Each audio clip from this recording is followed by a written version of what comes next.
Okay,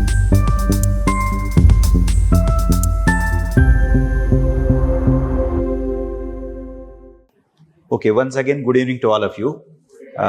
Yes, let me welcome all of you on behalf of the Unique Academy. As you know, this is the very first day of this batch, July evening batch. 6th of July to roughly, let us say, May and June 2027.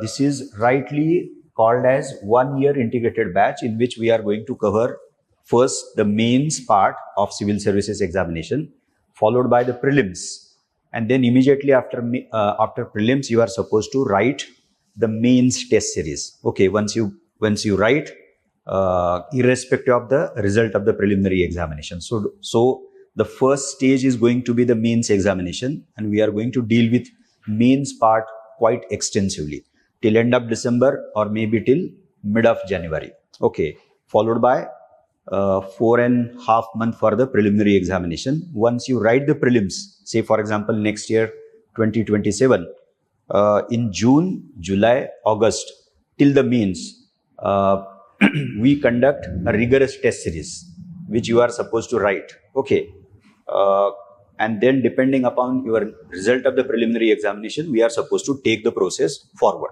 Okay.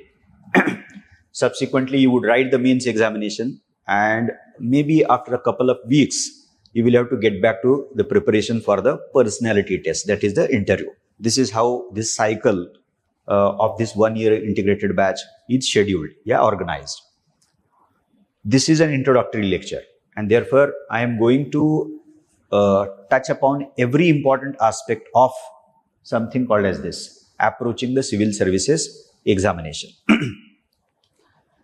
If we consider the preparation for civil services examination as a journey, then this journey is going to be both, on one hand, challenging, tiring, very demanding, and at times exasperating. But let me also tell you that on the other hand, this journey also will be empowering and enlightening.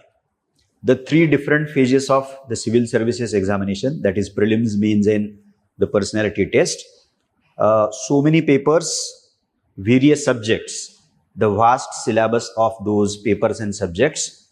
Importantly, the very dynamic nature of the questions asked in prelims, as well as importantly the mains examination.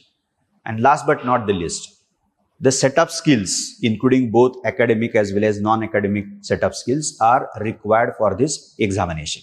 So from three different stages to requirement of academic as well as non-academic skills ability, make this civil services examination as one of the challenging examinations. Now, having said so, let me also assure that a very planned effort, systematically planned, can take you through as far as this civil services examination is concerned, no matter how it seems challenging and tough, one of the toughest examination. And that is what we are going to do today.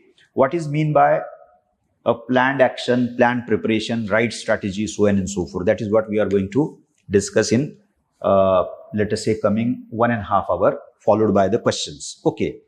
The very first phase, stage, which seems very primary, which is very, very primary, but nonetheless, this is an introductory session. It is important to even discuss that. The very first stage, phase of your preparation has to be getting to know the examination. That is, what is the scheme of the examination. And I am going to be very brief as far as the first stage, that is the preliminary examination, is concerned. All of you know that there are three stages. One is the prelims, the second is the mains, and the third is the interview or the personality test. Now let us get started with the prelims. I'm going to be very, very brief. Let us focus on only those salient features, characteristic features of the prelims examination. Now all of us, we know that prelims happens to be an objective test based on multiple choice questions. It has negative marking system, and basically prelims is a qualifying test. Unless and until you qualify in the prelims, you are not going to get the chance to write the mains examination, appear for the mains examination. Now, given the objective character of the prelims, what kind of preparation does prelims require? So there are just keywords which are mentioned here in PPT. you need to have clarity, utmost amount of clarity as far as understanding is concerned. And when we say understanding, let us write it down. What all the understanding, the process of understanding does include. So one is the concepts. You are going to come across number of concepts each and every subject. So be it history, be it polity, be it geography, be it economy, be it IR, ethics, so on and so forth. Okay. So we can make it simple saying conceptual clarity. Yeah, clarity in conceptual understanding. Now, for example, in GS2, in Constitution or Indian polity, we can right way start with a very basic concept. What is mean by Constitution? Okay, what is state? What is government? Is there any connection between state and government? What is liberty? What is equality? Now, similarly in economics, you would come across number of concepts which are quite important, rather foundational for the subject called as the economy. And so is the case of every other subject. So clarity as far as the conceptual part is concerned, fine. Now sharpness and precision, let us use both the words interchangeably. Now sharpness in what? Again in understanding. Now prelims is an objective test and you have to read, revise and consolidate a lot of factual aspect. Now in history, you have number of developments. In geography, there are so many technical phenomena, let us say. In Constitution, typically speaking, there are 40, 50, 60 odd very important articles that you are supposed to know. So this is a factual stuff. And economics, data, a lot of data, important data pertaining so many spheres or domains of economy. So there you have to ensure of the sharpness and precision. Okay, what is the growth rate, say for example, of 25-26? What amount was allocated in the budget of a given year for a specific sector? Now here you have to be very precise, maybe 10%, 10%, 12%, whatever it is. So this is how we have to ensure precision and sharpness when it comes to the factual part, the informative part. And this factual and informative part is going to be way important when it comes to the prelims here, whenever we think about the preliminary examination. Okay. So let us write it down, the factual part, or even we can say the informative part.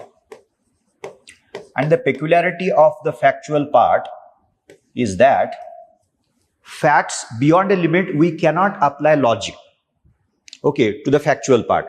We have to just read it, try to understand as far as possible, but then beyond the limit, we have to read it again and again, consolidate, and maybe at times mug it up. That is the peculiarity of the factual part. Okay. Then the last part, anyway, we are going to discuss that as well. All of you know that current and contemporary events. Current and contemporary events, current and contemporary developments. So the conceptual part, the factual informative part, and the current and contemporary. There is something more to that. We will look into that. Okay. Now consolidation of factual, that is the informative part, analytical part, and current aspects. I'll get back to something called as the analytical part subsequently. Okay. But there is something called as the analytical part. Now, if this is the demand of the preliminary examination, then what kind of reading does prelims require? Does prelims demand? So, दो ही words मैंने लिखे हैं. So, the first is extensive. Now, what is mean by extensive reading for the prelims examination?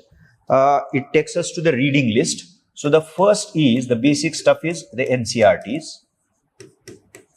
For each and every subject, you will get the list of that. Number 2, one standard reference book. So, this is second component in the reference basket. And the third is going to be the class note.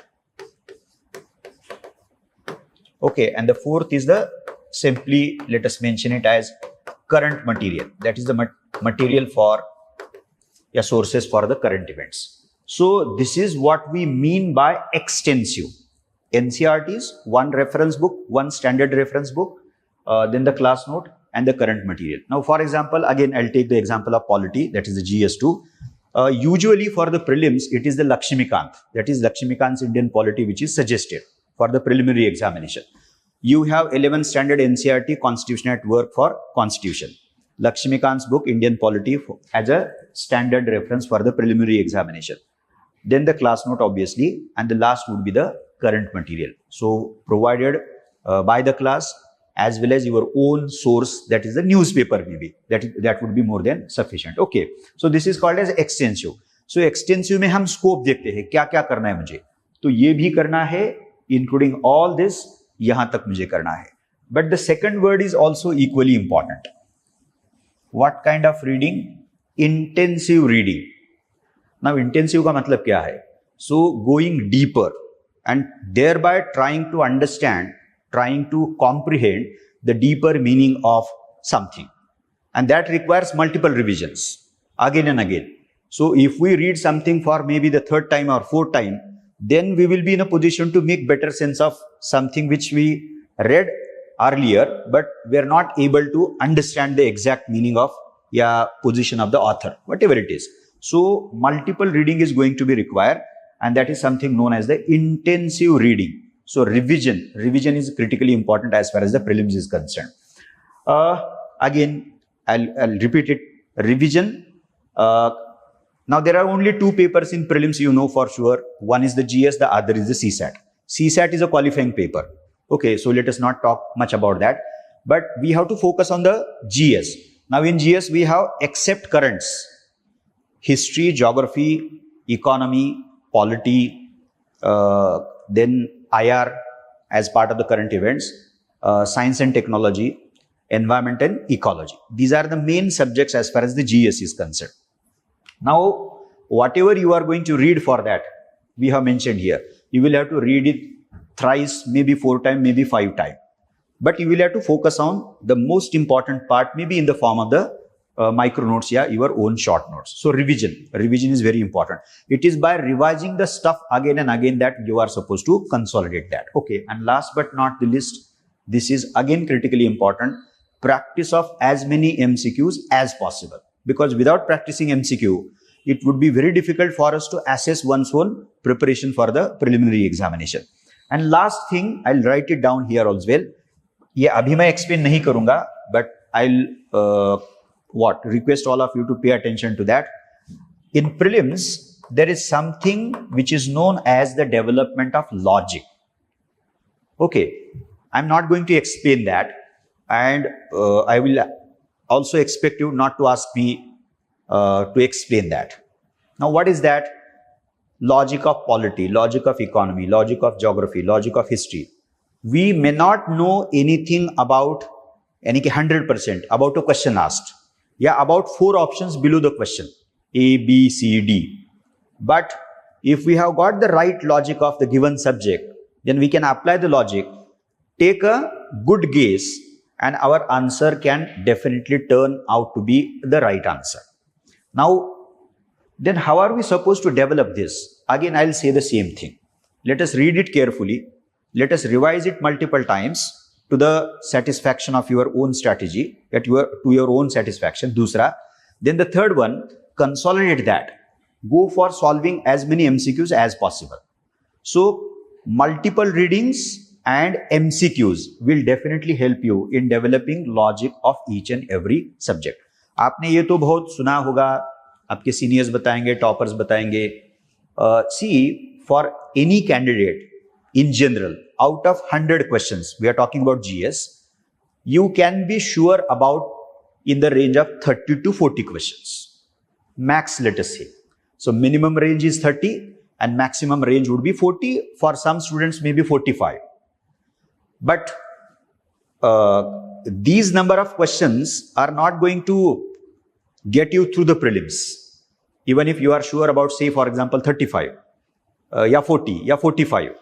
You have to think about going for, let us say, 20 more, 25 more questions. And there you would be taking risk. है ना? So there, the logic would help you a lot. In those 20, 25, maybe 30 questions wherein you are going to take risk, you are not 100% sure about those questions, that is the answers of those questions, but it is something called as logic which will take you through. And say, for example, you took risk, and let us just take any number, 20, 25 or 30 questions. At least out of 30, 15 would turn out to be, at least I am saying, the correct answers, so that whatever you might have earned, okay, you are not going to lose any score from the already earned score, let us say. So this is how, but usko yahi pe chhodte hai. This is something to be experienced by you. This is not something to be taught. This is not something to be informed to others. This is something to be experienced by yourself. So read, think, go for MCQs. Read, think, and go for MCQs. So these are the few details as far as the preliminary examination is concerned. Then comes the most important phase in the journey of both UPSC as well as the MPSC. Now, as far as MPSC prelims is concerned, it is also objective in character. There are 2 papers. Okay, so this applies even to the MPSC preliminary examination. Now then comes the mains examination. In mains, you have 4 GS papers, 1000. Okay, and that is the most important component of the mains examination. Number 1. Number 2, in UPSC, you have to choose one optional for 500 marks. But in MPSC, as far as the latest decision of the Maharashtra Public Service Commission, they have dropped optional from the MPSC mains examination. So, but in UPSC, you have to select one optional. Then comes the third component as far as the UPSC mains is concerned, and that is the essay paper. Essay paper is there for 250 marks. And even in MPSC mains examination, they have essay paper of similar weightage, 250. So in UPSC mains, you have got 3 important components: GS for 1000, optional for 500, and essay paper for 250 marks. This is UPSC mains examination.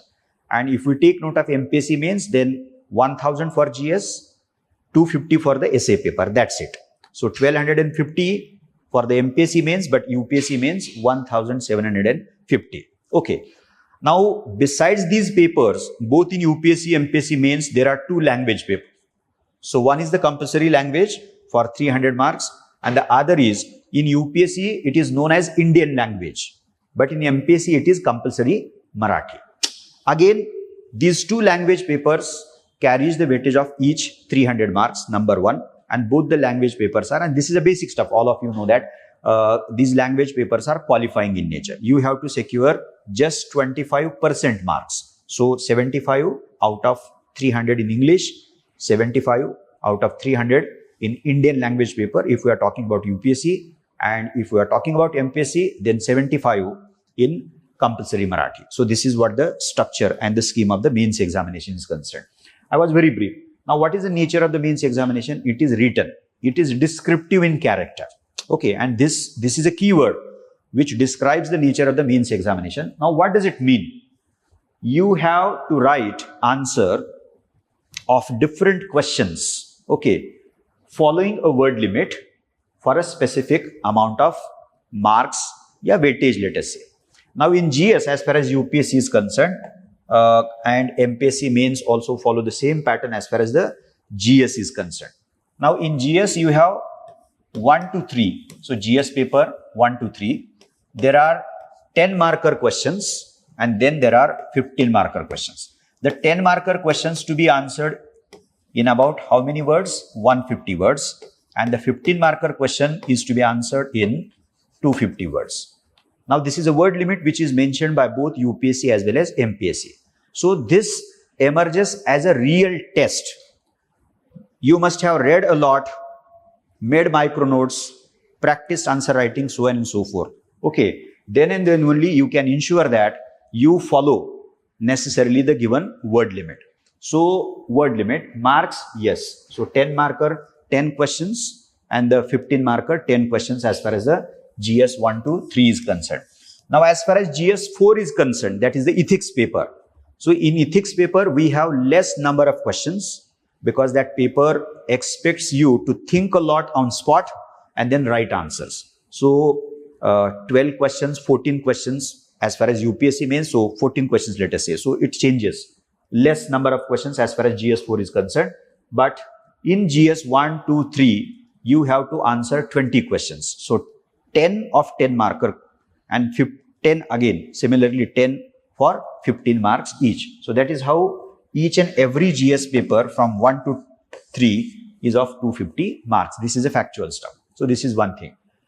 Now, yes, you are supposed to write here in the mains examination, but again, while writing your answer, you have to keep in mind the demand of a question.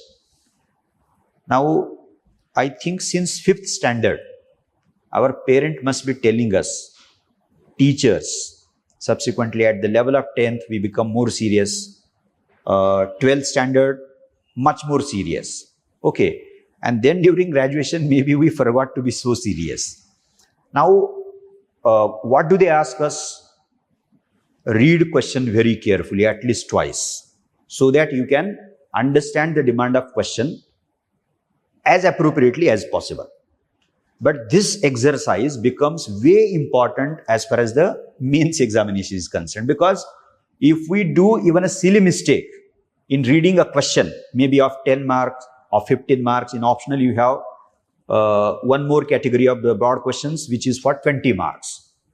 If reading of a question goes wrong, then ultimately you are going to end up answering that question in a very different manner.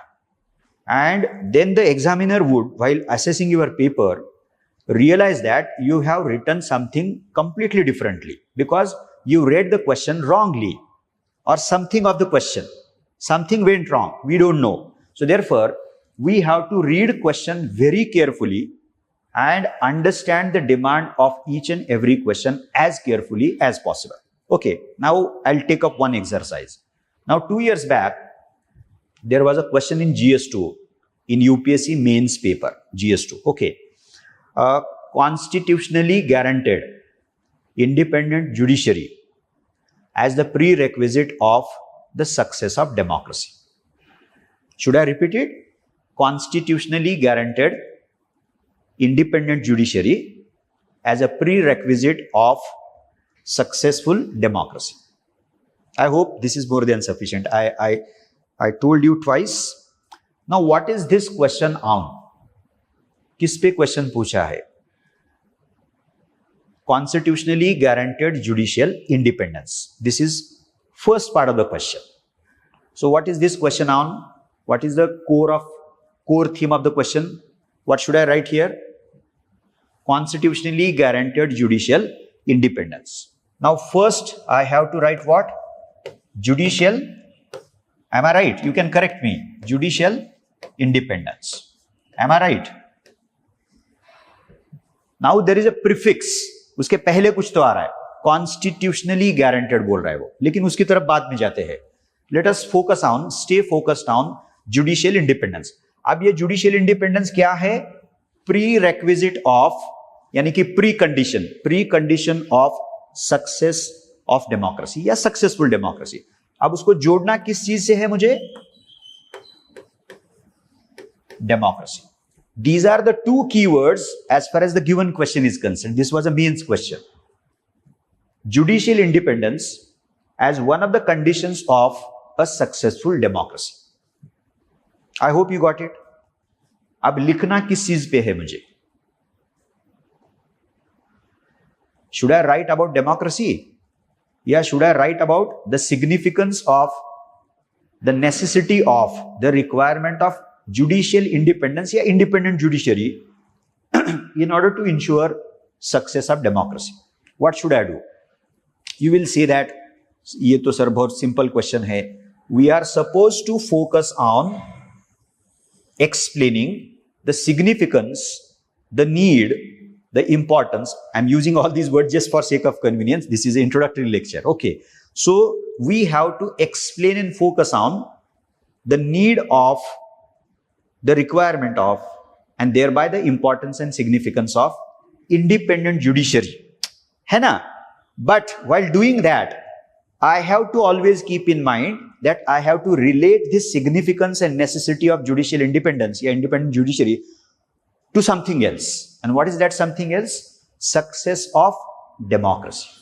I hope you got it. So reading question is very, very important. Do not be afraid of that. उसमें कोई rocket science नहीं है. But we have to be very careful about this, of this facet right from the beginning. शुरू से हमें उसके बारे में थोड़ा सा केयरफुल रहना चाहिए. अब देखिए, हम दूसरा एक एक्सरसाइज करते हैं. What is democracy? तो हमें पता है democracy is a rule of people, rule for the people and rule by the people. Okay, so democracy is that form of government which revolves around, which centers around the people, the actor people, the force people, the agency people. People uske right at the center hai. Fine. In other words, democracy as a form of government emerges as that form of government which serves the people, which serves the interests of the people. है ना, fine है.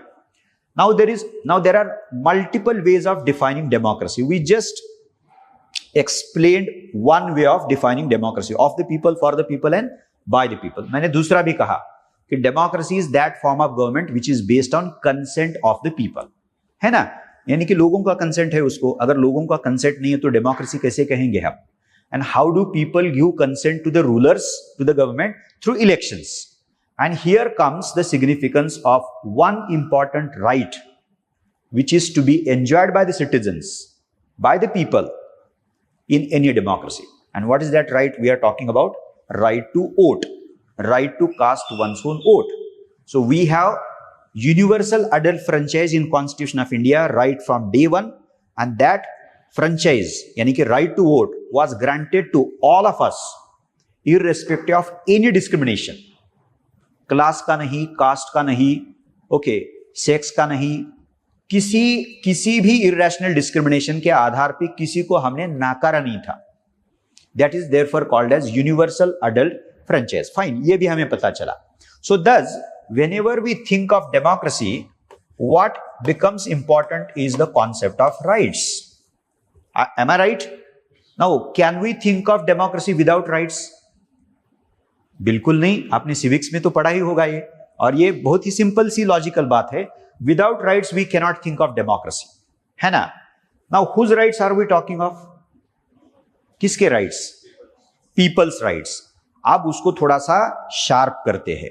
अब people का मतलब क्या है? People का मतलब बोलेंगे कि सभी पीपल, इंडियन पीपल हुए ना, बहुत ही ब्रॉड कैटेगरी है. Now can we specify about that? Now democracy में किसकी सत्ता चलती है? तो हमारा आंसर आता है मेजॉरिटी. M I right? है ना, majority. So democracy, in democracy अब हमें यह भी पता है ना कि the party which secures majority in Lok Sabha is invited by the President of India to form the government. The party similarly which enjoys majority of the lower house, that is the state legislative assembly at the level of state, then invited by the governor to form the government at the level of state. We know for sure. So majority matters, है ना. So democracy, आप देखिए और एक तरीका पता चल रहा है, हमें मालूम है, लेकिन just we are trying to brush it up, trying to revise it. So democracy is that form of government which operates, which functions on the basis of the principle of majority. Am I right? Okay. अब किसी ने सवाल पूछा, sir ये majority से अगर चलने वाला है तो एक कंसर्न मेरे दिमाग में आ रहा है, मुझे एक चिंता हो रही है. किसकी चिंता करेंगे आप? किस चीज की चिंता करेंगे आप? माइनॉरिटीज की. आप मुझे बताइए, if democracy is about rights, people's right, ये आंसर हमने दिया, लेकिन उसका एक पहलू है majority's rights. But then immediately you will have to think about the concern that would struck your mind, कि जो आपको चिंता में डालेगा, सर माइनॉरिटी का क्या करेंगे. आई होप यू गॉट इट. तो अब उसको कैसे लिखेंगे देखिए, थोड़ा सा इधर उधर हो जाएगा, लेकिन ठीक है. पहला आप बोलेंगे the rights of individual. Am I right? दूसरा आप बोलेंगे the rights of minorities. Should I write about rights of majority? Should I worry about rights of majority? No, because they are the one who सत्ता चलाते हैं, हमें पता है, because everything is determined by the majority. So therefore, it is not required, because they are the one who rules the society. That is the ruling principle, governing principle. लेकिन मुझे individual के rights के बारे में सोचना चाहिए, minorities के rights के बारे में मुझे सोचना चाहिए. Now, if we have federalism like India, so we have one union government and we have the state government, then we have to also think about the rights of, किसके rights के बारे में सोचना चाहिए? The rights of the states, है ना. अब देखिए, ये तो खत्म हुआ, और किसी के राइट्स के बारे में सोचना है क्या हमें? Now let us relate it with the success of democracy. Now if we want a democracy to be successful, A, we have to provide for rights of individuals, of minorities, of states, if we have federalism, number one. Number two, in order to safeguard these rights, which are provided by the constitution, okay, in order to safeguard these rights, we require independent judiciary. If we do not have independent judiciary, so who would protect the rights of the individual, rights of the minorities, rights of the states? Who would safeguard? Who would protect? Now we are getting into the track. Getting on the right track. वो core में हम घुस गए हैं कि देखिए, success of democracy depends upon whether the judiciary is independent or not. And why do we need independent judiciary? In order to protect the rights of 1, 2, 3. Now last 2 points as far as this question is concerned. Again, we are a democracy, और democracy की बात जब हम करते हैं तो फिर हमारे दिमाग में आता है we have legislature, we have executive, we have judiciary. These are the generally 3 organs of government. So law making, policy making and adjudication. This is the role allocation. This is generally known as the separation of powers between legislature, executive and judiciary. अब judiciary का काम क्या है कि जिसके लिए हमें independent judiciary लगती है? तो हमें यह भी आंसर पता है, to ensure that executive, that is the government, functions as per the constitution. Parliament also works as per the constitution. Simple सी भाषा में, we need independent judiciary या judicial independence in order to ensure that the other branches of government, legislature, executive, parliament, government भी बोलिए उसको, conduct themselves as per the constitution. और last वाला logic आप कहेंगे उसी में से आता है, to see to it that our constitution is safeguarded. Our constitution is safeguarded from every onslaught. वो onslaught यानी कि उस पे किसकी आंच आ सकती है? लेजिस्लेचर भी वैसे कुछ ऐसी वैसी हरकत कर सकता है, हमारा गवर्नमेंट भी कर सकता है. इसीलिए आपने शायद पढ़ा होगा कि in 2024 general elections to the Lok Sabha एक नारा अपोजिशन ने दिया था. क्या नारा था वो? संविधान बचाओ. एंड संविधान बचाओ एज अ नारा played a very significant role and it brought down the seats of BJP. Now in 2019 BJP had won 303 seats in Lok Sabha. It straightway brought down to 240. Because in democracy like ours, the constitution is very, very important.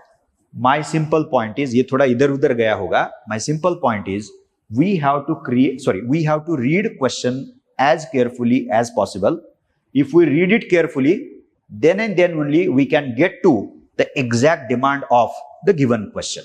And I just explain one sort of a matter in the form of the PYQ asked by the UPSC in a couple of years back. Okay, I guess this is more than sufficient. उसी पे जाते हैं थोड़ा सा. Yes. So demand of the question is very important. Now there is another important aspect which helps us in reading question carefully and getting to the demand of the question as clearly, as aptly, as appropriately as possible. जितना correctly हम पढ़ सकते हैं. तो what is that another thing? एक तो question पढ़ना बारीकी से, ये एक बात है, यानी कि रीडिंग क्वेश्चन केयरफुली, जो हमने एक एक्सरसाइज उसमें किया है. अब दूसरा क्या है? In every question there is a key word या may be key words, but एक ही बोलते हैं. अब क्या होते हैं वो? Discuss, explain. अब आपको पता होगा कि क्या क्या कीवर्ड्स हो सकते हैं. Examine, now evaluate, illustrate, now etc. I think this is more than sufficient. Now if we are not particular about the meaning of these words, now discussing something is different from explaining something ना, या दोनों का अर्थ एक है. इतना basic है, लेकिन we tend to neglect to this very basic stuff as far as reading question is concerned. Now examine is very different. अब एक प्रॉब्लम हमेशा स्टूडेंट्स में होती है इस कीवर्ड के बारे में. Usually there are number of questions which contain comment as the key directive word of the question. Comment on this and this. Say for example, comment on something called as the doctrine of basic structure in Constitution of India. Sorry, doctrine of basic structure of Constitution of India. कोई भी आप example उसमें ले सकते हो. There is something called as the doctrine of basic structure propounded by the Supreme Court of India. We will study that as part of the GS2. But comment का मतलब क्या होता है? What is mean by comment? Now, can we say that comment and explanation are one and the same? Comment and evaluation are one and the same? No. There is something which is very particular about the meaning of the word comment. So, comment का मतलब है simple सी भाषा में giving. अच्छा, पानी गिर रहा है क्या उधर? Okay, should I put it of? थोड़ी देर के लिए करते हो? यस. या थोड़े आप आगे आ जाइए. Yes, okay. Now, comment का मतलब क्या है? Comment in simple language is to give one's own opinion on something. What is that? Opinion. Now, if you are asked to give your opinion, then are you going to expend 2 pages on just explaining the matter? No. You will explain just in maybe 30% portion of your answer. Just 30%. And the remaining 70% of your answer has to be about your opinion. आपको क्या लगता है? ये क्यों कहा, कैसे कहा, क्या लॉजिक है, उसके कुछ मेरिट्स है क्या, उसका कोई लिमिटेशन है क्या? So opinion has to be, again, we have to be very careful. Now, कोई भी ऐसे करेगा क्या कि नहीं आपका ओपिनियन वन साइडेड होना चाहिए? कौन बोलेगा ऐसे? Our opinion has to be not unidimensional, but our opinion has to be, paying attention to all sides of the matter. नहीं तो ऐसा होगा, एग्जामिनर को लगेगा कि उसको एक ही साइड पता है, उसने ओपिनियन एक ही बारे में लिखा है. So our opinion has to cover, has to touch upon as many dimensions as possible of the given matter. I hope you got it. So the second thing which is very important when it comes to reading question and thereby reaching to the demand of the question is the keywords. And don't worry about that. In initial introductory lectures, we got a separate lecture on defining keywords. ऐसे तकरीबन there are more than 30 words that we have collected. And this is a very simple but very important exercise right in the beginning itself. Now, if we are not aware of the difference between the two, अब देखिए, evaluate. Now, evaluation में क्या करते हैं हम? We get into something called as assessment of something. Okay, तो उसमें evaluate करते वक्त जो भी आपको पॉजिटिव दिखता है वो भी लिखेंगे, जो limitations या flip side होता है वो भी आप उसमें डालेंगे, so on and so forth. Okay, illustrate. आपको बताया ये गया है, आपको डायरेक्टिव ये दिया गया है, as far as the word illustrate is concerned, explain that with examples. Illustration का मतलब ही वही होता है ना, explain that with examples. Now आपने खाली explain किया है, but you failed in bringing in relevant examples, then that will not fetch you good marks. आधे में से वो मार्क देगा आपको, आधे में से वो नंबर आपको देगा, and that would be not very helpful for us. So we have to be very, very careful. So I guess this is more than sufficient. Writing as per the demand of a question, a well organized answer. So what the examiner would expect from you always is a well organized answer. अब उसके बारे में भी just a couple of minutes we'll look into that. अब अगर well organise कहते हैं तो क्या क्या उसमें आ सकता है? तो this is a typical way of looking at any answer as a well organised answer. So पहला उसका डेफिनेटली क्या होगा? Structurally speaking, typically any answer must have 3 structures, three parts, let us say 3 elements of the structure of the answer, organization of the answer. We know for sure. Introduction. Now your introduction should never be a flat introduction. Otherwise, you will get 0 marks. The moment you initiate your argument, explanation, discussion, whatever it is, the moment you introduce your answer, you should make the examiner, the reader to be more careful. क्या लिखा है उसमें? जैसे cricket की भाषा में है कि पहला बॉल आया है, आपको कम से कम 2 तो रन निकालनी ही है आप. अगर आपने फ्लैट लिखा, ये ऐसा हुआ वैसा हुआ, तो you are not going to get a mark there. So we have to always think about coming up with very relevant, very effective, pertinent introduction. But again, relevant, pertinent introduction ultimately depends upon what the question is. What is the demand of the question? ये इतना simple है लेकिन critically important. We tend to neglect that. Let us not do that. पहला. दूसरा है the body, कि जो हम typically बोलते हैं कि what is the main part of the question. Okay. जैसे मैंने एक क्वेश्चन आपको दिया था. Let us come up with another question. Okay. Indian Constitution. Again, I am taking another question from GS2 from the PYQs. Indian Constitution imposes, has imposed important constraints on Parliament's power to amend the Constitution. Discuss. Simple करते हैं, मैंने बाकी का छोड़ा है. Indian Constitution has imposed important constraints on, limitations on Indian Parliament's power to amend the Constitution. Now, what is this question on? This question is on Indian Parliament's power to amend the Constitution. We have Article 368.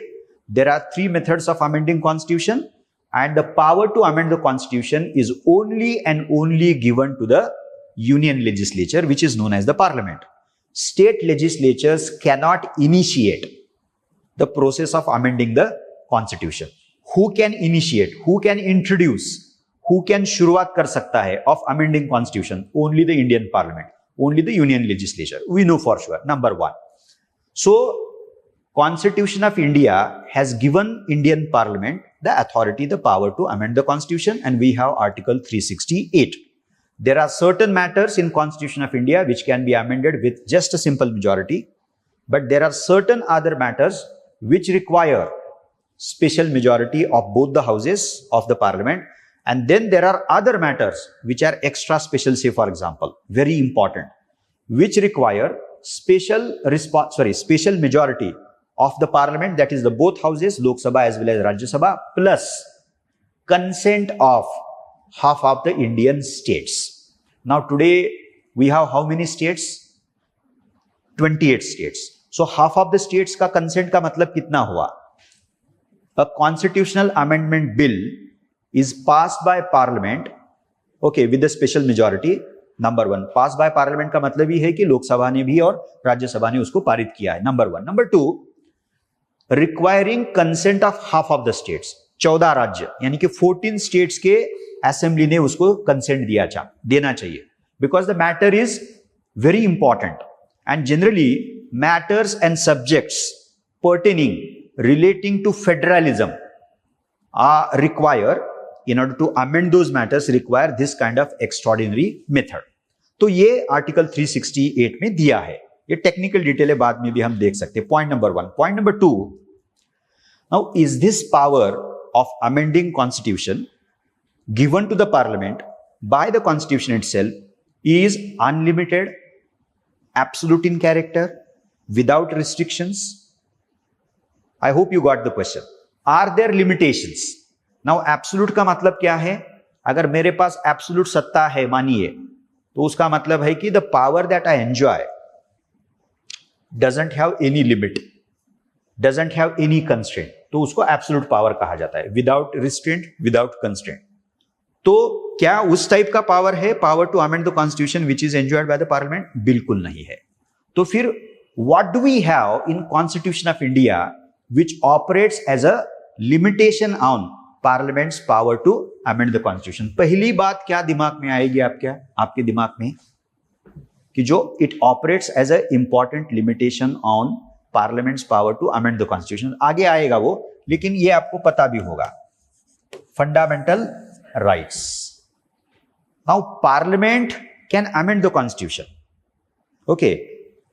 but there is a limitation on Parliament in regard with to what extent Parliament can amend the Constitution and violate fundamental rights. So there is a code of conduct for Parliament of India when it comes to fundamental rights, और वो code of conduct बाद में हम detail में देखेंगे. Then there are rights of states, state of Manipur, state of Maharashtra, Gujarat, so on and so forth. We are a federal polity, and whatever rights are enjoyed by our states, Indian states, those rights, those powers are given to them by again the Constitution of India. So federalism, वो जो seventh list है हमारा, sorry, seventh schedule है, which shares power between union and the state authorities. There are three lists. One is the union list, the other is the state list, and the third is the concurrent list. We will discuss that. So it is a power sharing arrangement. So the power which are given to the states, है ना, on those matters, Parliament cannot amend. And if at all Parliament does that, that matter would be taken directly to the Supreme Court of India, and Supreme Court of India would look into the matter and declare that law made by Parliament, if at all, as unconstitutional. So Parliament आपकी amendment की सत्ता कैसे भी इस्तेमाल नहीं कर सकती है. पार्लियामेंट के कॉन्स्टिट्यूशनल अमेंडमेंट के अधिकार पे ये दूसरा कंस्ट्रेन या लिमिटेशन के तौर पे ऑपरेट करता है. So fundamental rights operate as one limitation on the parliament's power to amend the constitution, और ये दूसरा है, यानी कि rights of the Indian states because we have federalism. Okay, अब तीसरा देखिए, we have independent judiciary.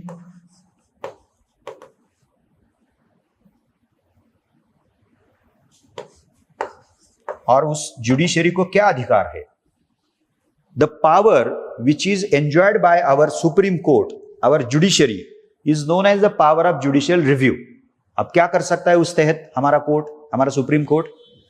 This is a power to review the law made by parliament and cross check whether the law made by parliament is consistent with constitution या goes against the constitution.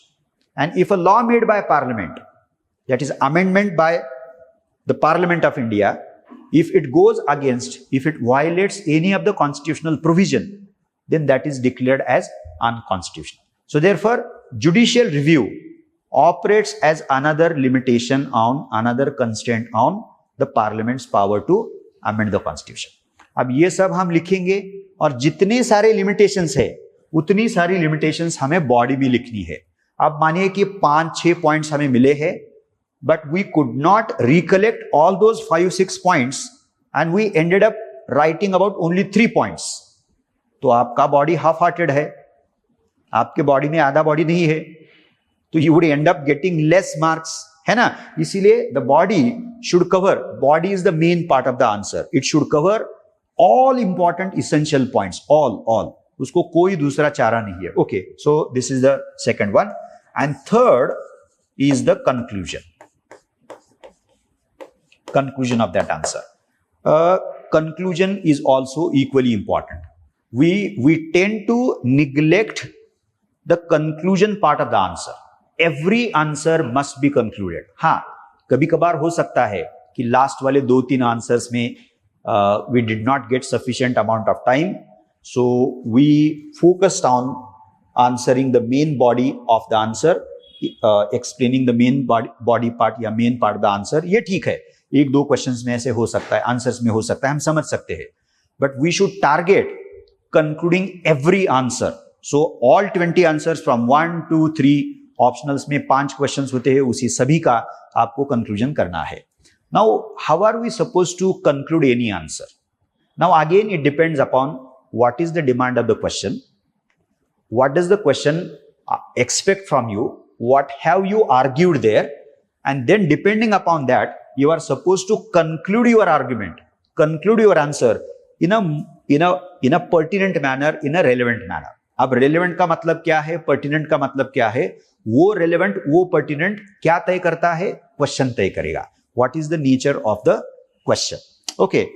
अब उसी question का आप conclude कीजिए, जैसे अभी हमने किया है कि constitution of India has provided for limitations on parliament's power to amend the constitution. ये क्वेश्चन मानिए, आप उसका कंक्लूजन कैसे करोगे?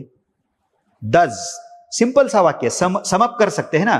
दस, दो Indian parliament has been given wide power to amend the constitution. The powers of parliament nonetheless are limited by 1 2 3 4 5. That's it. यानी कि ऊपर जो आपने डिटेल में एक्सप्लेन किया है उस सबको कॉमा कॉमा कॉमा करके आपने समट अप किया है, सम अप किया है. I think this is one way of concluding your answer. अलग अलग वेज हो सकते हैं, लेकिन that way has to be pertinent to the relevant to the question, demand of the question. I guess this is more than sufficient. Now take it forward. अब mains के बारे में मैं ज्यादा बात कर रहा हूं because this is a very important phase and that is what we are going to start with as far as this batch is concern. Well organise answer ये हुआ हमारा. सो रिटर्न है, वर्ड लिमिट है, specific marks है, the demand of the question, well organised answer. Now क्या type का, what kind of understanding does mains require, तो उसमें बाकी चीजें हैं. फिर से मैं लिखता हूं. Concepts, yes, no doubt about that, वो होनी चाहिए. Facts and information, yes, we are going to require facts and information here as well. But if we compare prelims and mains on this count, facts and information, then preliminary examination is going to demand lot of facts and information from you because that is an objective kind of examination. But as far as the means is concerned, no doubt facts are important, no doubt informative part is important, but not so what in scope as the prelims demands. जितनी important है उतने ही facts and information that we will prepare for the mains examination, उतना ही है. उसका दायरा कम होता है, उसका स्कोप कम होता है. You don't worry about that. Okay, so concepts, facts and information. अब दो और चीजें मुझे लिखनी है which is very important as far as the mains preparation is concern. So पहला है explanation. What is explanation? What do we do in explanation? We know the answer. We have to answer the question why. Okay. Explain yourself. तो क्या करते हैं हम? क्या पूछा गया हमें? Why did you do this thing? है ना? या why didn't you do this thing? आपने किया क्यों है और क्यों नहीं किया है? तो we have to answer the why. उसका मतलब सिंपल सा क्या है? We have to discuss about what? The reasons. Plain and simple है. या causal factors. We have to discuss about या bring about the causal factors. यानी कि causes का discussion करना है हमें. Okay, it is a discussion, but of the causes, of the reasons, we have to answer the question why. और एक हमेशा आदत आपको डालनी चाहिए. If you read NCERT, standard reference book, class note, and even listen to the classroom discussion, you have to always keep in mind that okay, I am getting to know about something. There is something so and so. Fine. We got to know about that.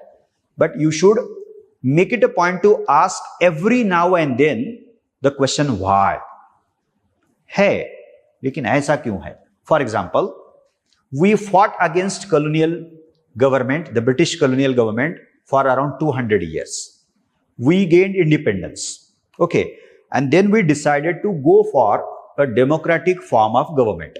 ये हमें childhood से पता है ना? Civics की किताबें हमने पढ़ी है, so and so forth. Then you subsequently started reading about it. ये सवाल पूछिए खुद से कि why did we, our constitution makers, why did they decide to go for या adopt democracy? क्यों हमने उसको स्वीकारा है? Wasn't a dictatorship the good choice? ये बेसिक सवाल है. आप बोलेंगे क्या सर ये सवाल आप इंट्रोडक्टरी लेक्चर में रेज कर रहे, क्या मतलब है उसका? बेमतलब सवाल है, ऐसा लग सकता है आपको. But let us start raising these kinds of basic questions to basic issues. So why did we adopt democracy? आपको क्या लगता है क्यों हमने अडॉप्ट किया होगा? वो तो हम डिस्कस करेंगे, but just a logical answer. Try to answer this logically. उतना तो लॉजिक हम सबके पास है definitely. So why did we? Why का आंसर हमें देना है. Why did we adopt democracy? हाँ? अच्छा, for our fundamental rights. Why did we think that we need fundamental rights? We require fundamental rights. अब मैंने दूसरा सवाल पूछा है. Let us try to do that. क्यों ऐसा लगता है हमें? तो आप कहेंगे because we are human being and we as human being have rationality, ability. है ना? So I am a rational being, and as a rational being, I need to have certain rights. Now, if somebody is going to govern me, if somebody is going to rule me, then वो राजा रानी नहीं चलेगी. We are modern society. I am a modern human being. I believe in the capacity of that is my capacity as an individual, and so is the case of every other individual in my society. All of us are rational beings. So therefore, we are going to decide as to what kind of government are we going to adopt.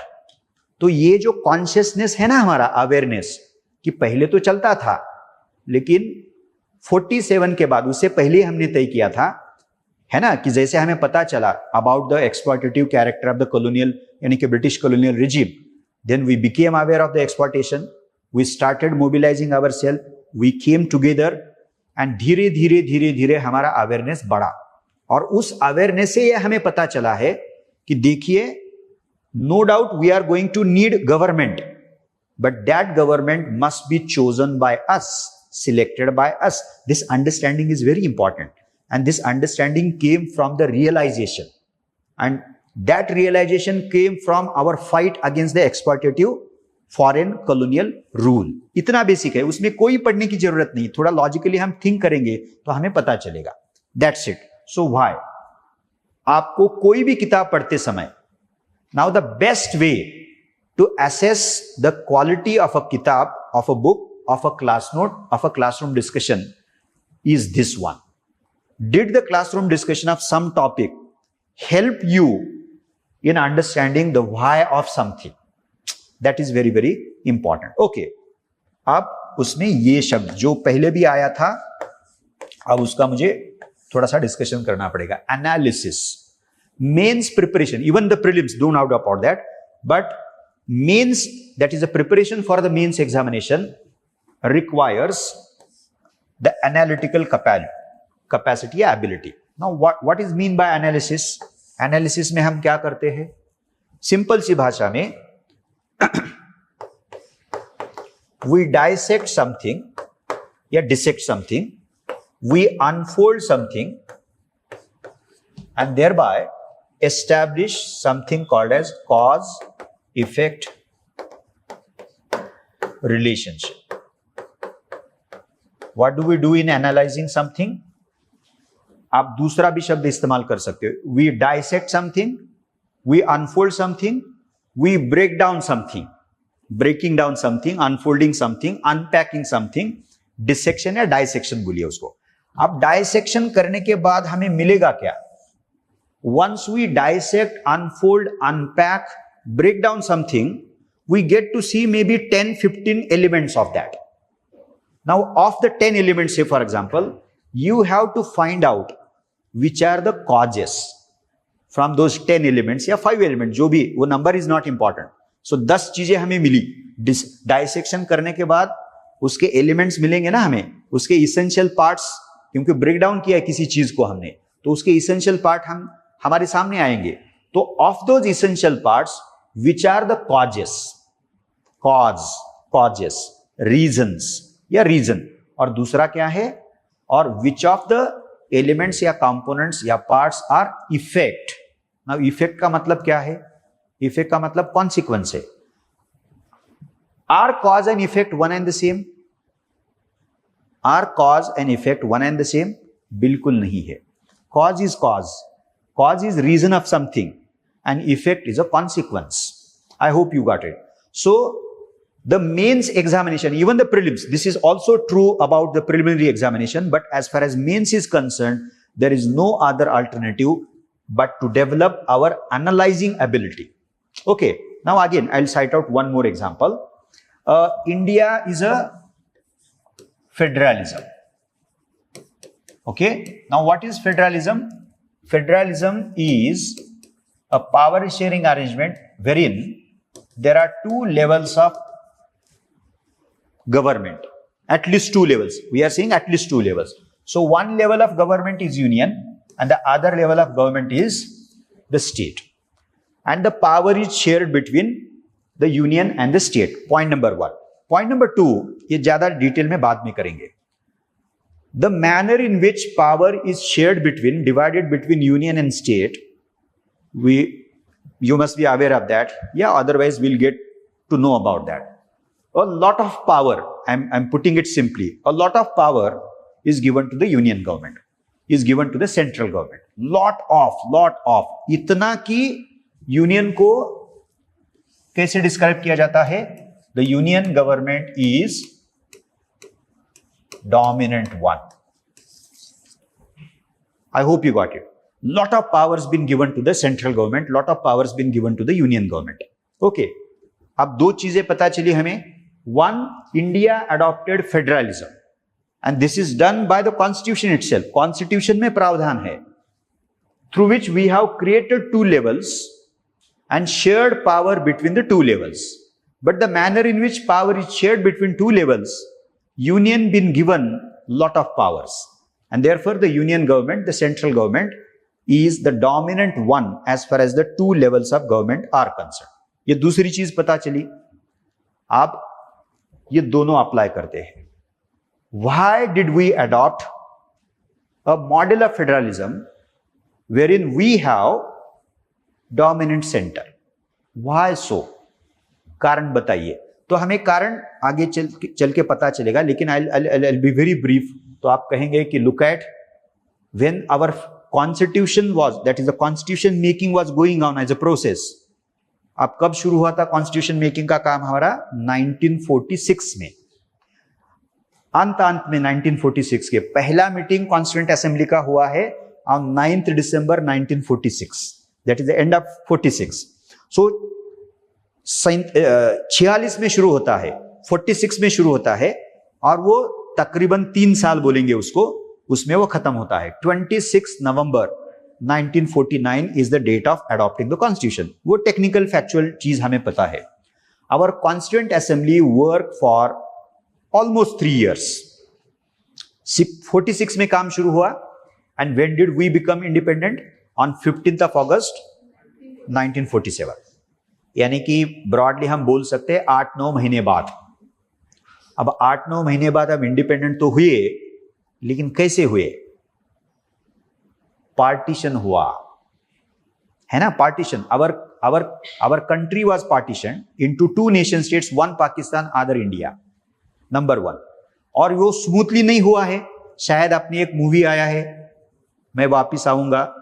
If you want to watch movies and interested in that, you can watch that movie. Okay, that's a good one.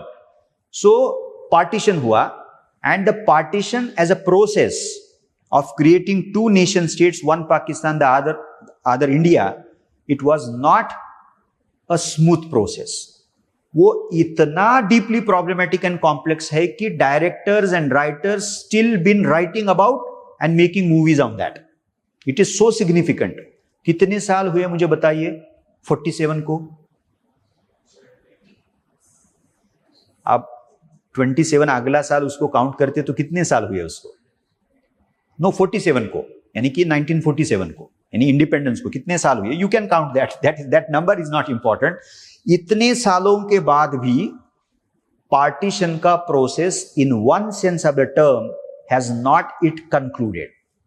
हमारे दिमाग में है, हमारे memory में है. कितने सारे लोग बोल रहे, देखिए ये तो पंजाब एंड पाकिस्तान के बारे में है, लेकिन there are number of people who migrated from the then East Pakistan, now the Bangladesh, into West Bengal. कितने सारे लोग इंटरव्यू में कह रहे कि yes I had my grandfather, my grandmother, so on and so forth, sharing their memories of the partition, so on and so forth. I hope you got it. Okay, so partition influenced the making of Constitution of India, the communal rights along with the partition, the challenge of assimilating princely states, around 550 princely states into Indian Union, and Sardar Vallabhbhai Patel did a great job, and therefore he is known as the Iron Man of India. Okay, so he made that happen. He assimilated, अलग-अलग कार्रवाई करके assimilated princely states into Indian Union. Now these were not small challenges before the newborn Indian nation state. These were Herculean challenges, sort of very difficult challenges to deal with.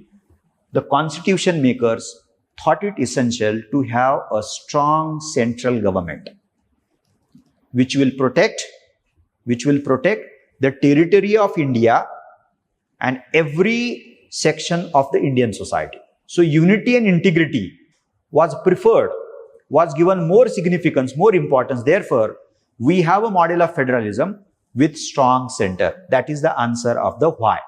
मैंने खाली एक ही answer आपको दिया है, partition, communal rights, the assimilation of princely states, and the need of a very strong centralized authority in the form of the union government. अब अगर हमें ये बताया गया, if we are asked to, again we'll take the same point, analyze, okay, Indian federalism, plain simple, analyze Indian federalism. तो analysis में हम क्या करते हैं? We dissect, we unfold, we unpack, और बाद में करना क्या है? We locate the causes. So we are a federal polity. We have two levels. There is a sharing of power, and our central government is dominant. Our union government is dominant. We know for sure. फिर उसका cause हम बताएंगे, 1, 2, 3, 4 जो भी हमने discuss किया है. लेकिन एनालिसिस में हमें वन मोर चीज की तरफ ध्यान देना पड़ेगा, वो भी हमारे आंसर में होना चाहिए. What are the consequences? अब पहला कॉन्सिक्वेंस मुझे बताइए क्या है? डोमिनेंट सेंटर का पहला कॉन्सिक्वेंस क्या हुआ है?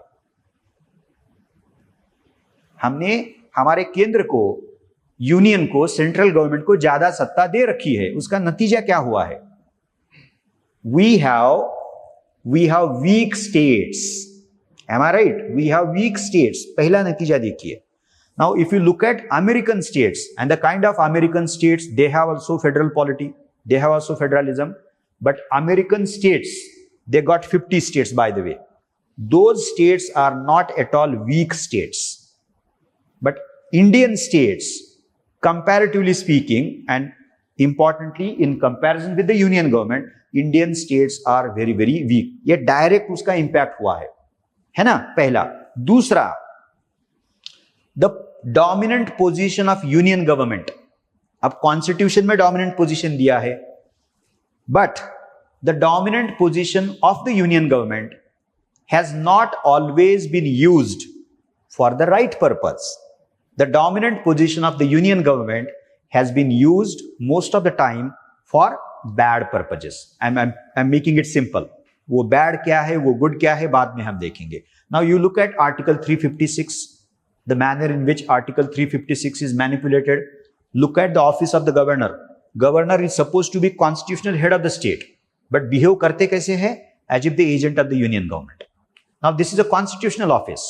The constitutional office is not supposed to behave like an agent of the union government, not at all. Rather, the governor is supposed to conduct himself, herself as a link between, as a dua between the union government on one hand, the central government on one hand, and the state government on the other hand.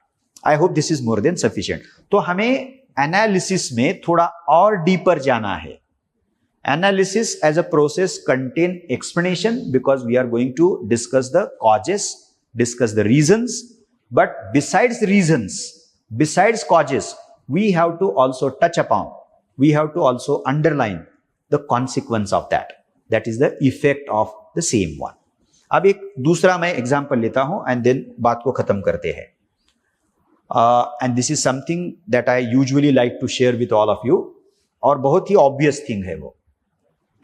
Now Indian agriculture is in deep crisis. Nobody can dispute this fact. It is in deep crisis. It has not remained sustainable. Okay, so on and so forth. It has not remained productive. It has to depend upon the monsoon. And we know about how monsoon turns around against us. This is what happening in last couple of days, let us say, as far as Pune is concerned. It was quite late this year. So uncertainty of the monsoon is the peculiarity of the monsoon. And therefore, everything become uncertain because Indian agriculture to great extent depend upon the monsoon, which is uncertain in character. Okay, ये पहला point हुआ. So crisis का वो भी एक कारण है. दूसरा देखिए, now what amount of our population depends upon agriculture today? Rough estimate. What amount of our population, what percentage of our population depends upon agriculture? कितना है वो? सिंपल सा एग्जांपल लेते हैं. एग्रीकल्चर कितना अमाउंट है बताइए मुझे सर, रफ रफ एस्टिमेट कितना परसेंटेज पॉपुलेशन उस पे डिपेंड करता है एग्रीकल्चर पे. What should I write here? Should I write here 50% या you want me to write 55, 60 या 30, 20, 40? हाँ 55, 70? No 70 is not, certainly not 70. ज्यादा से ज्यादा आप कह सकते हो 55% ऑफ द टोटल पॉपुलेशन. ये डिबेट इस पे चल रहा है, लेकिन हम थोड़ा डिबेट को हटाते हैं और बोलते हैं कि ठीक है, मानते हैं 50% of our population still depends upon agriculture. चलो उसको मान के चलते हैं. Okay, now what is the percentage of contribution of agricultural sector to the GDP, our GDP? यानी कि एग्रीकल्चर हमारे जीडीपी को कितना परसेंट कंट्रीब्यूट करता है? Say for example, if we produce 100 rupees just for sake of convenience, then of the 100 rupees how many rupees come from agriculture? What amount does come from agriculture of 100 rupees? क्या लगता है आपको कितना आता होगा? बताइए मुझे आपके हिसाब से, कोई भी एस्टिमेट बताइए, डोंट वरी अबाउट दैट. हाँ 20, एनी 35, 40, वो आता है 15% to 17%. This is the figure. अब मतलब क्या हुआ मुझे बताइए. अब ये इसका कैसे आप रिलेशनशिप लगाओगे बताइए मुझे. ये क्या बोलते हैं हम, क्या बोल सकते हैं उसको? This is a severe mismatch. Simple सी भाषा में, बहुत ही सिंपल सी भाषा में, agriculture today has the potential to only sustain 50% of our population. I hope you got it. But what amount of our population depends upon agriculture? 50. मराठीत आपण म्हणतो ना, जीव किती आहे ऍग्रिकल्चरचा? Of sustaining only 15% to 17% people. But उस पर डिपेंड असल में कितने कर रहे हैं? 50%. अब गैप देखिए, कितना गैप है मुझे बताइए. बहुत बड़ा गैप है. 35 या 40 का भी हो सकता है अगर if this figure is of 55. तो आपको अंदाजा लगेगा कि why we have a deep crisis in agriculture. The reason is excessive amount of population depends upon agriculture. ये कितना सिंपल है, कितनी बार हमने पढ़ा होगा, चौथी में, पांचवी में, छठी कक्षा में, so on and so forth. But ये this is a structural crisis. This is not ऊपर वाला crisis. This is a what kind of crisis? Structural. आप दूसरा एग्जांपल लेते हैं. आपको कहा गया, if you want to get through the civil services examination, then out of 24 hours of a day you will have to utilise 20 hours. क्या कर सकोगे आप? एक दिन, ज्यादा से ज्यादा दूसरा दिन, ज्यादा से ज्यादा तीसरा दिन, 20 दिन गायब होना पड़ेगा उसके बाद. If you study for 20 hours a day for, say for example, 3 to 4 hours, because that is not humanly possible.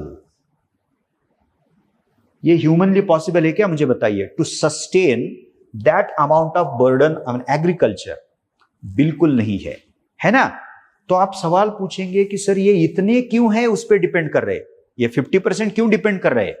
Because our population does not have employment opportunity, enough employment opportunity in other sectors of the economy. Service sector में कितना employment है? बहुत कम है. Manufacturing sector saturate हुआ है.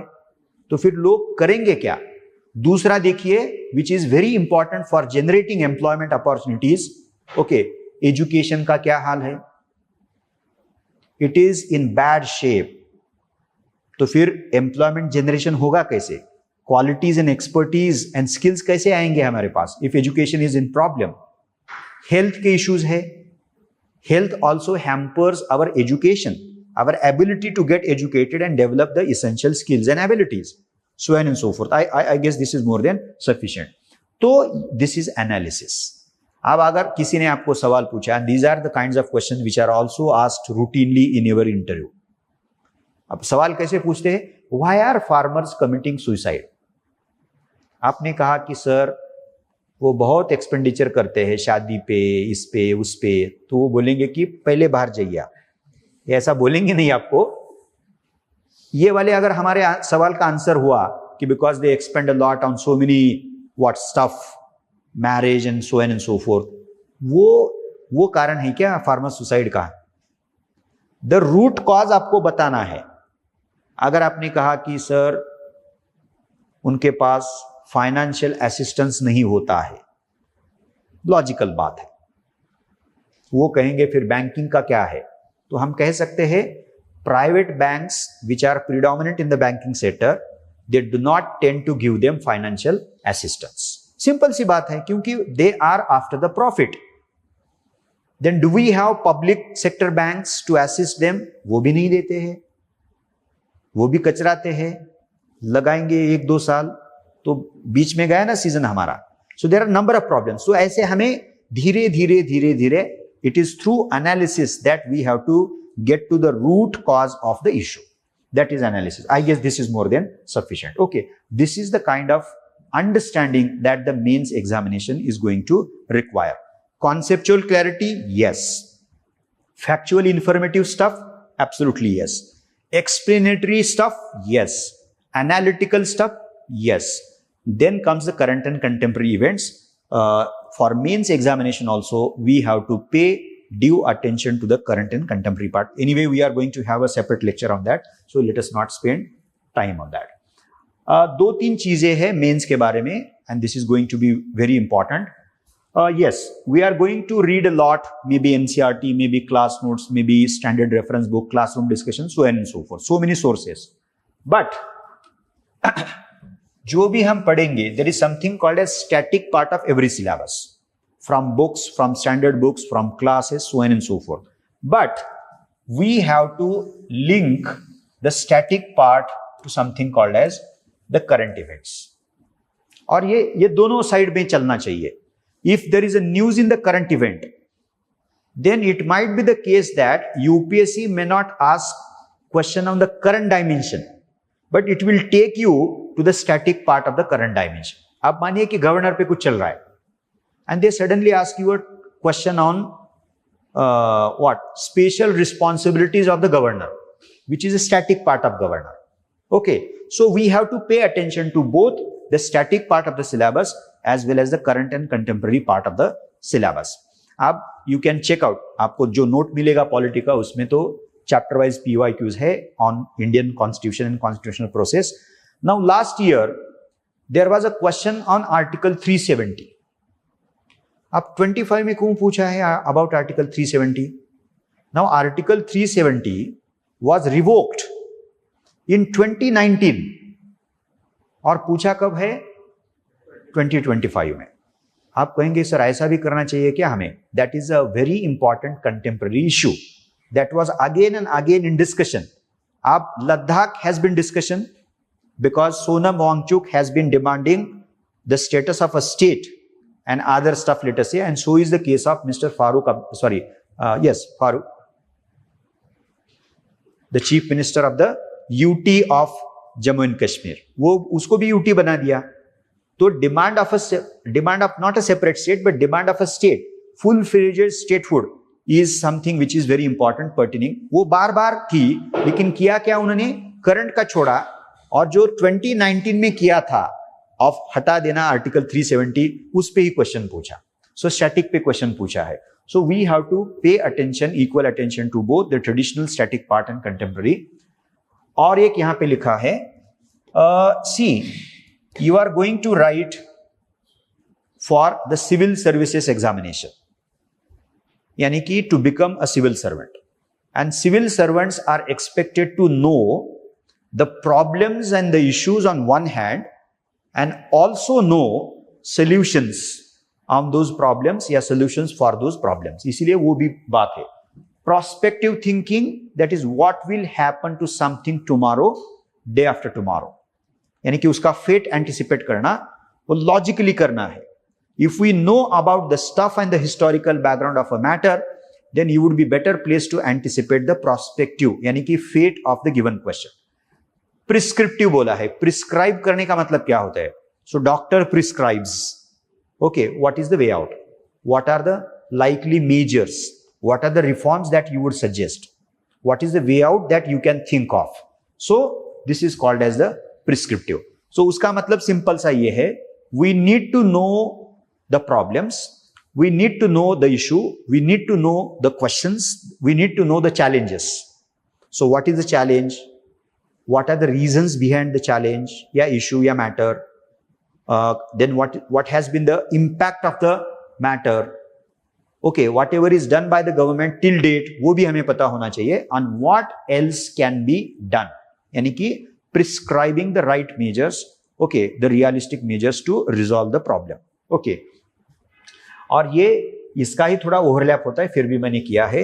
Integrating your knowledge that we are going to get through NCERT, standard reference book, class notes, so and so forth, and to present it effectively. That is, उसको ही हम कहेंगे effective writing skill बोलिए उसको, या ability बोलिए, जो भी आपको लगता है. But what kind of effective? Very effective writing skill and ability. So knowing is one thing. So you need to know everything for the mains examination.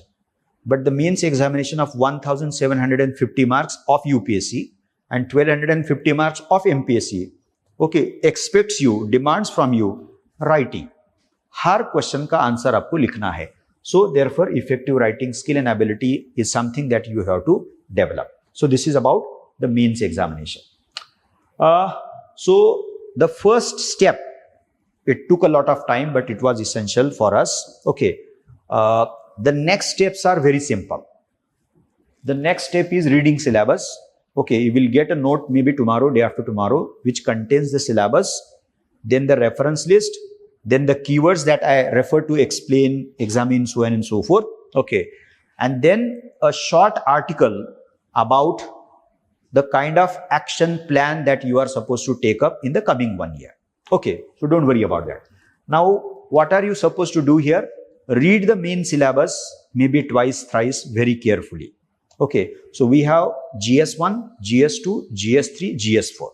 Let us now focus only on the GS main syllabus that is provided by UPSC and MPSC quite in detail. You can look into that. So 2-3 बार 4 बार भी पढ़िए, कोई problem नहीं. Reading syllabus. Now this is the another step which need to be taken up by you, यानी कि reading PYQs, previous year question papers. Okay, वो भी simplify मैंने किया. Prelims का आप फिलहाल तो मत देखिए. Look into and focus on the mains. Now as far as the UPSC is concerned, you can start from 2013. Then आप मैंने 26 तो लिखा है, लेकिन अभी मेंस नहीं हुआ है यूपीएससी का. It is scheduled in August end. Okay, but as far as the MPSC is concerned, MPSC's new format was introduced last year, जिसका पहला एग्जाम इस साल हुआ है.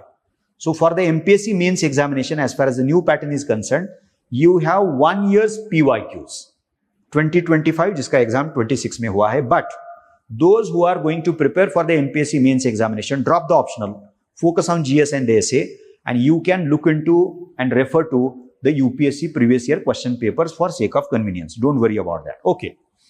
नाउ कैसे करना है हमें? एनालाइज करने का मतलब क्या है? तो ये इस टाइप से करना है हमें. You do it paper wise, यानी कि आपने पेपर 1 लिया है.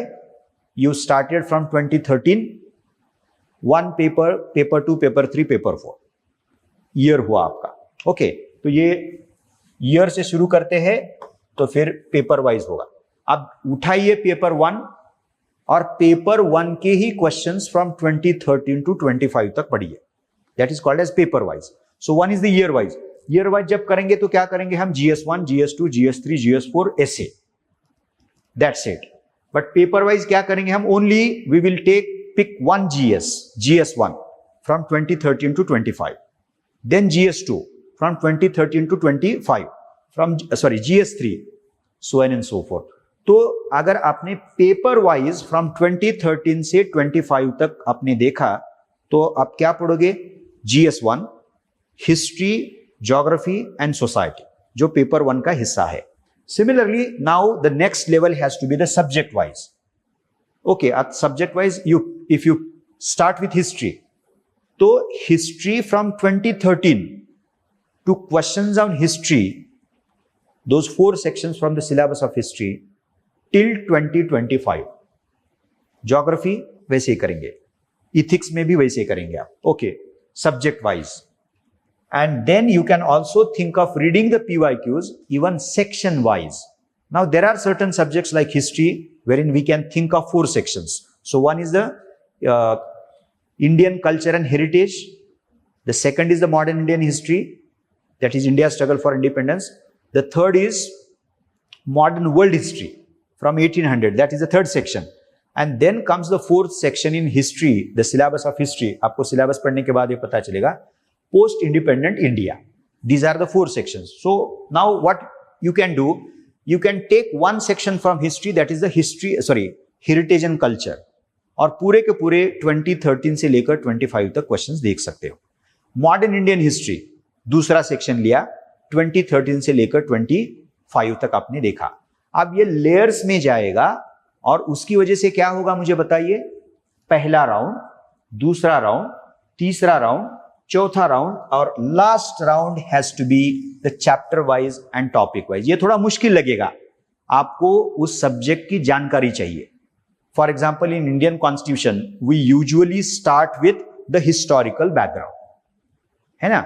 Then features of constitution, then preamble, fundamental rights, directive principles, federalism, so and so forth. This is the chapter scheme of GS2. तो हमें पहले चैप्टर पता होनी चाहिए, वो बाद में होगा, don't worry about that. But chapter wise, topic wise question paper analysis also would help you a lot. Simple सा मतलब है उसका.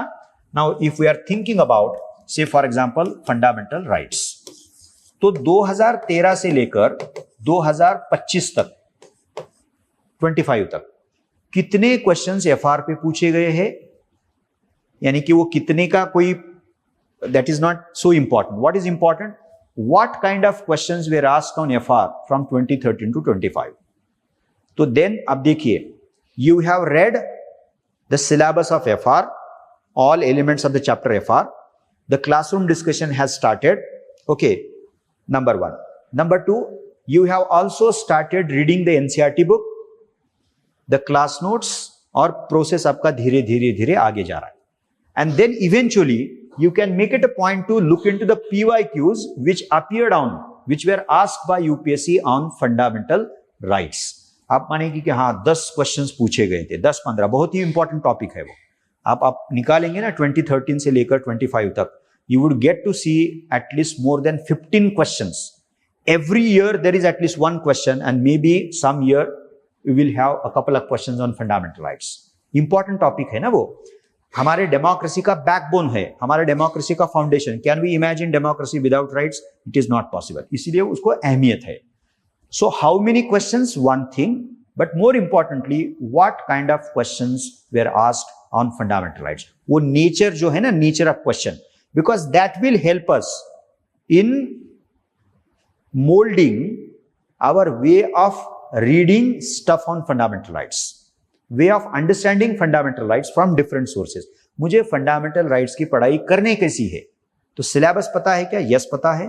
लेकिन do you know, are you aware of the kind of PYQs which are asked by UPSC on the chapter? That is very very important. Okay, so I guess this is more than sufficient. उसको थोड़ा मैंने simplify करने के लिए method क्या हो सकता है, तो ये पहला है as a primary step. Now you are suppose to do that once the preparation is started. So let us say if we go for the demo lectures, say for example 10 days, then we will get started with the discussion of the syllabus formally. Till then you can take up these steps. After the completion of the chapter of a given subject, मानिए कि we opened up with ethics, economy या polity, जो भी होगा, और आपका पहला chapter खत्म हुआ है, तो उस पहले चैप्टर पे कितने क्वेश्चंस और क्या क्वेश्चंस पूछे गए थे, you can look into that. Finally भी आपको क्वेश्चन उसको you have to get back to the PYQs. Multiple times you have to get back to the PYQs. Now once the chapter is completed, आपने classroom discussion सुना है, you read from NCERT, class note, standard reference book, you read it multiple times, okay, so and so forth. You have completed everything. Now, for what purpose am I required to look into the PYQs here? To ascertain the fact that, to confirm the fact that I have studied the topic, I read a question on that, I understood the demand of the question, and I should what? Have that clarity that I am able to answer the question. ये मुझे confidence होना चाहिए, और खाली confidence नहीं, वो सोचने के लेवल पे नहीं होना चाहिए. I must write down the answer, I must write the answer and share with the faculty and get it assist. You are encourage to do that, you are welcome, most welcome to do that. जैसे जैसे chapter आगे जाएगा, syllabus आगे जाएगा, chapters discussion होगा, pick the PYQs and then try to write answer. And anyway, don't worry about that. We are going to have special sessions right in the beginning itself, okay, about answer writing. Okay. So this is how you are supposed to take it forward. Reference list, don't worry about that. You are going to get the note maybe tomorrow, day after tomorrow. But as of now, you can get started with the NCERT. So NCERT is going to be the primary reference list for history, geography. You can well start from 7th standard to 12th standard. History and geography, these are very important subjects.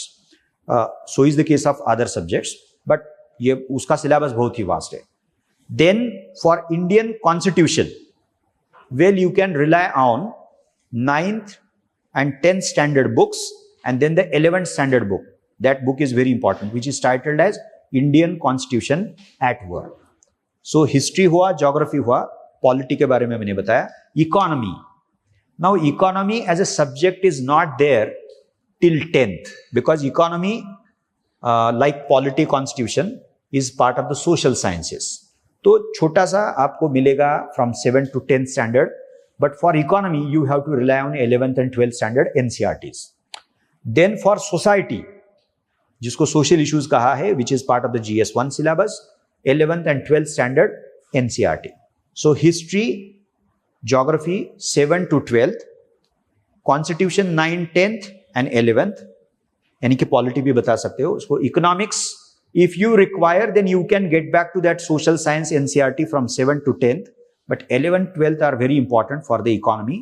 Society 11th, 12th NCERT.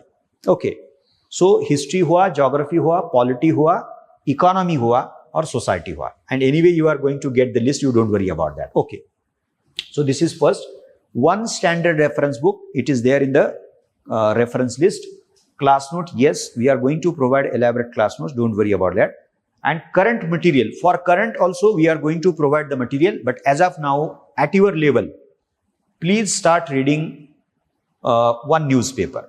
Now, preferably Hindu, but if you find it difficult right in the beginning, then you can get started with reading Indian Express, maybe for 2 months, and then shift to reading Hindu. We are going to have sessions on current events, how to read newspaper and stuff.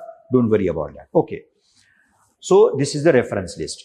Now the planning. This is going to be important part of that.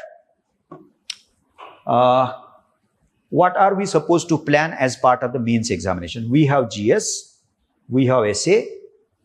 मैंने अलग से उसको लिखा है current event, and then the optional. So this applies to UPSC.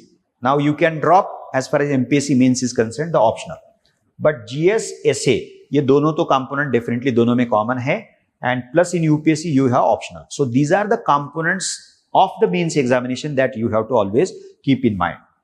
अब उसमें ये थोड़ा मैंने टेक्निकल लगेगा आपको, but this is going to be very important one. Yes.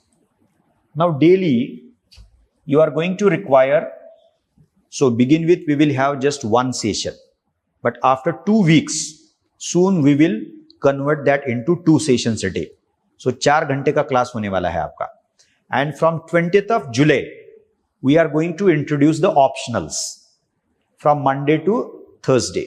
So you will have 1 lecture of optional, and on the same days, that is from Monday to Thursday, you will have 1 more lecture of the GS. So 2 sessions तो Monday to Thursday होने वाले हैं of 1 optional and the 1 GS.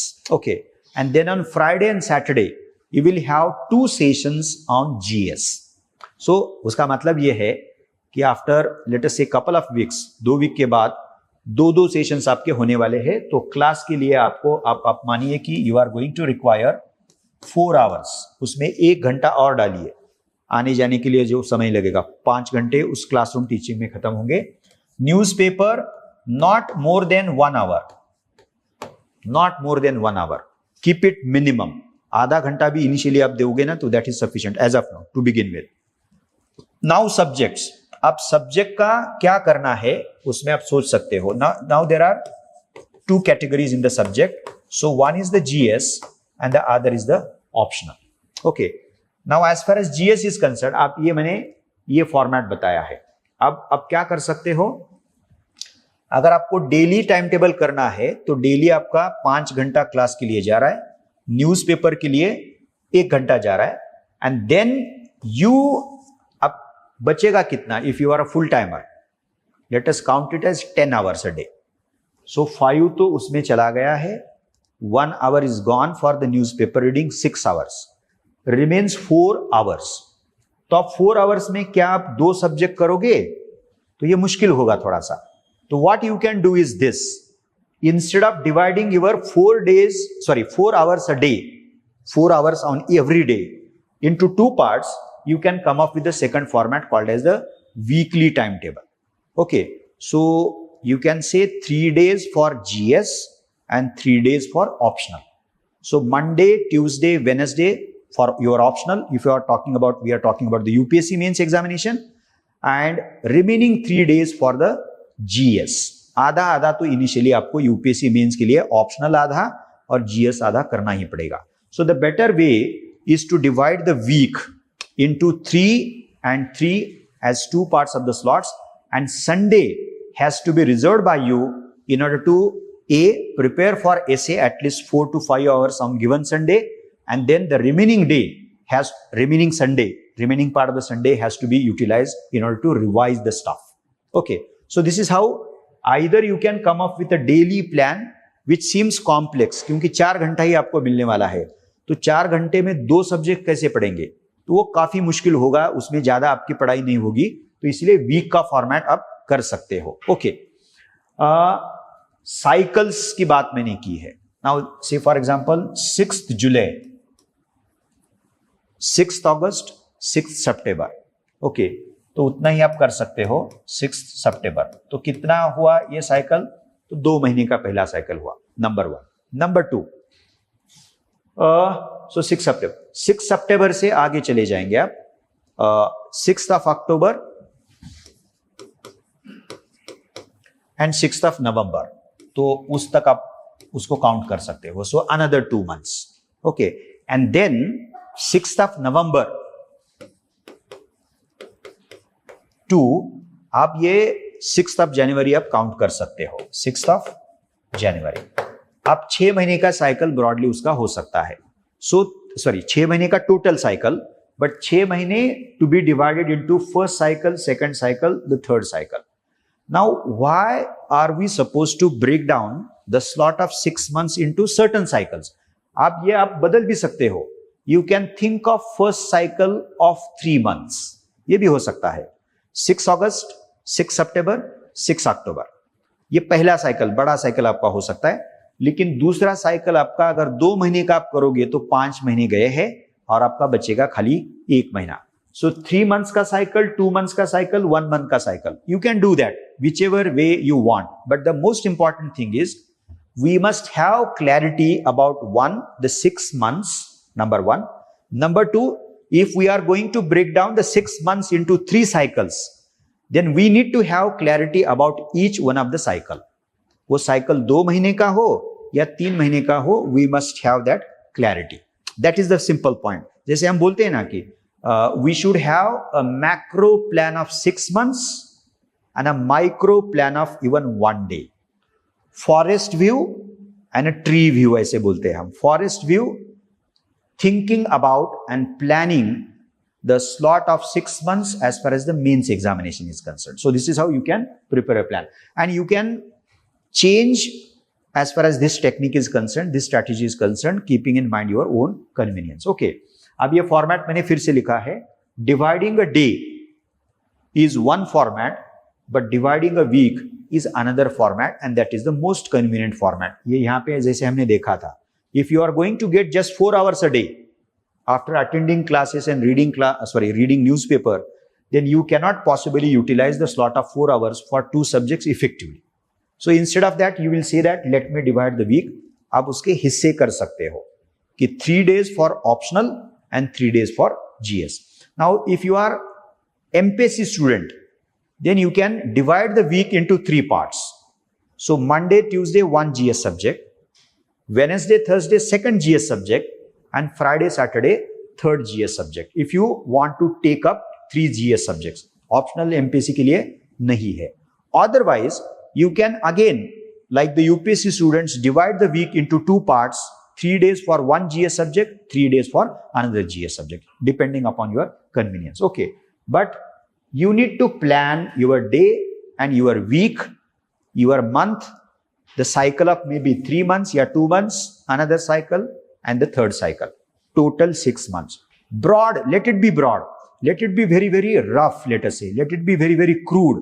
कच्चा भी अगर होता है ना वो, तो होने दीजिए, कोई प्रॉब्लम नहीं.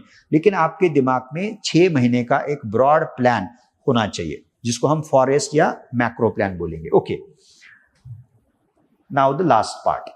कोई चीजें हमने पहले डिस्कस की है, वो रिपीट होगा, but this is where we are going to conclude.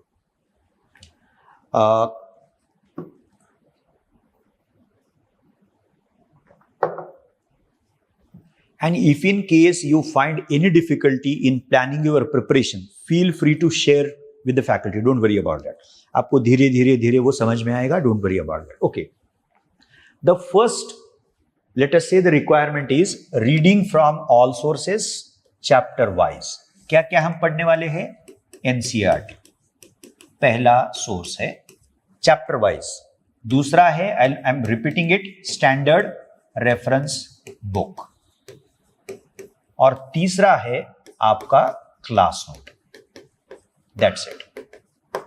Now class notes are quite comprehensive, but still we request you to go through the standard reference book. Still वो revision होगा आपका. But reference book is a reference book.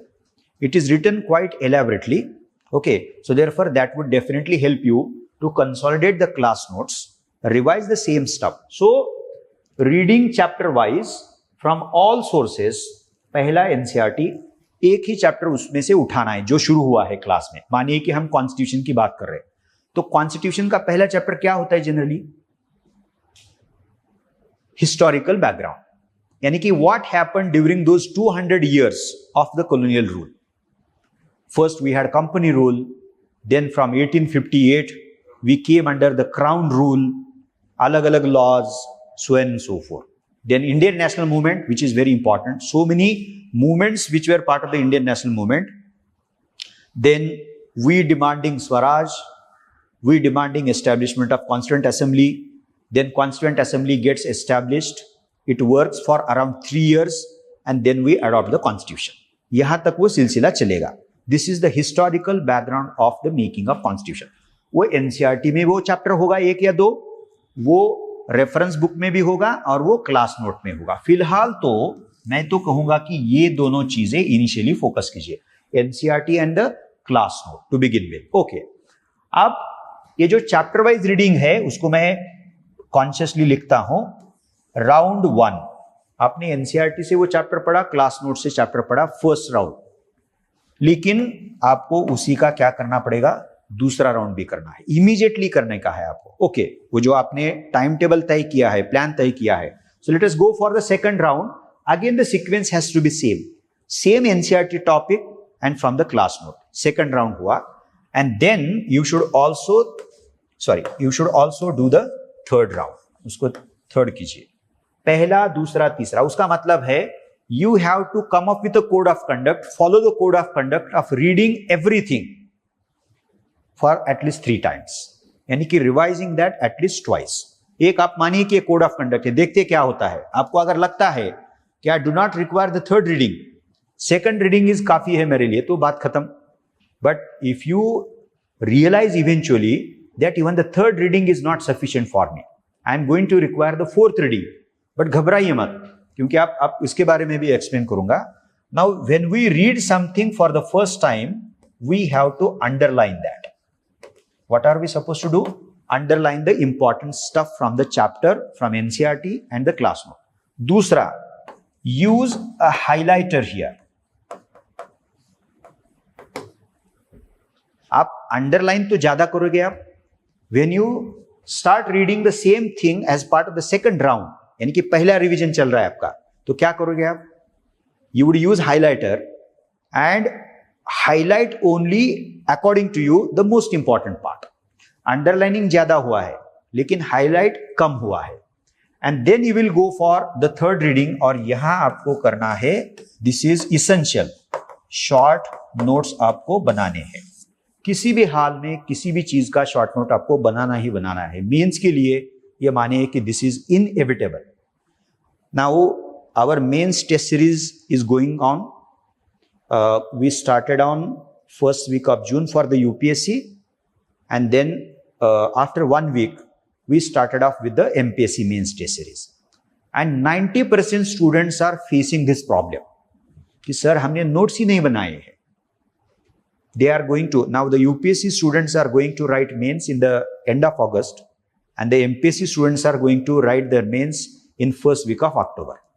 अब बीच में समय कितना बचा है आपके लिए? So we should not do that blunder.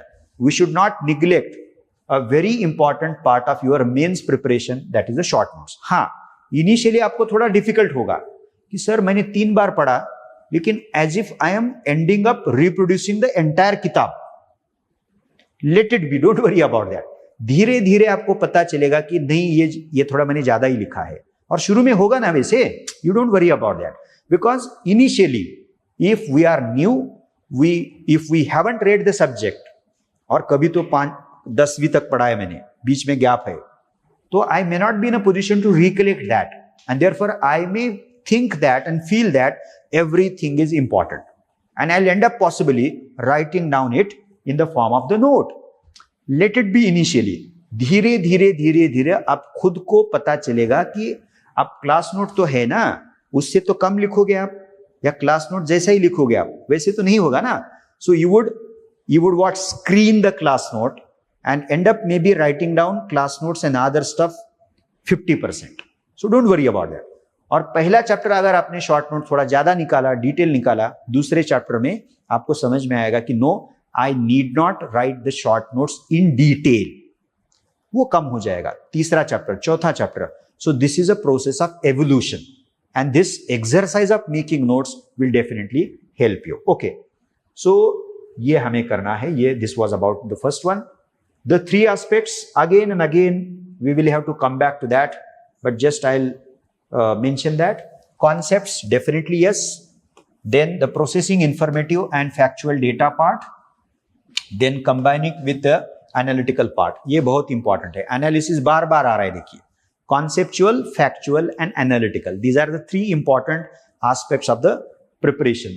Then we have to look into also the current and contemporary events. So don't worry about that. How to do that, from what sources, we are going to have a session on that. Okay, now जैसे मैंने इसके बारे में भी कहा, micro notes yes, तो उसमें फिर मैं लिखूंगा first round, second round, third round, फिर से लिखते हैं उसको. Underlining, using highlighter and making now the short notes. This is how we are suppose to take it forward. ये टेक्निकल लगेगा, बहुत ही टेक्निकल, बोरिंग भी लगेगा, लेकिन we have to do that. Okay, short notes या माइक्रो नोट्स बोलिए उसको. Now if our micro notes exercise is precise and sharp, that will help us in ensuring of the revision. कम समय में हम करेंगे, ओके. और दूसरा, so we will be able to revise in minimum amount of time.